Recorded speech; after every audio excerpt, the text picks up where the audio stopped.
আজ বহুদিন পর সিঁদুরে আম খাবো। ওহ, অসাধারণ মিষ্টি। গ্রামের সবুজ প্রান্তর দিয়ে যাচ্ছিলাম, এত সুন্দর সিঁদুরে আম দেখে দাঁড়িয়ে পড়লাম। দেখতে এতটা সুন্দর, না জানি খেতে কত সুন্দর হবে। এই দেখুন কতটা সুন্দর লাগছে। এখন বাজারে যে আম দাপিয়ে বেড়াচ্ছে সবাই খাচ্ছেন, ভীষণ মিষ্টি হয়। সেই বেগুন ফুলি আম এখানে ধরেছে দেখুন। সব রকম আম আছে তোমাদের। তোতা আম হয়েছে, কত বড় বড় আম।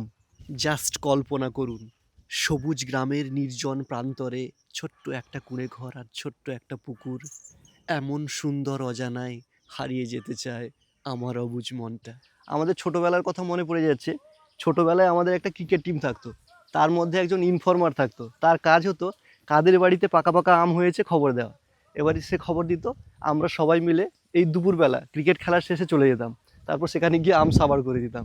তারপরে যখন মালিক এসে আমাদের তাড়া করতো, আমরা পালিয়ে আসতাম। তো সেই মধুর দিনগুলোর কথা কিন্তু আজ খুব মনে পড়ছে। যেটা পারলাম সেটা তো কাঁচা আম ছিল, কিন্তু ওই দিকে ভেতরের দিকে একটা পাকা আম হয়েছিল, তুলে এনেছি। ভেতরেটা দেখুন, দেখেই বুঝতে পারছেন যে মিষ্টি হবে। আমিও কেটে বুঝতে পারছি যে ভীষণ মিষ্টি। আজ বহুদিন পর সিঁদুরে আম খাবো। ওহ, অসাধারণ মিষ্টি, দারুণ মিষ্টি। বাবা খেয়ে দেখো কেমন লাগছে। আমের উপরিভাগ সিঁদুরের মতো লাল, তাই নাম সিঁদুরে।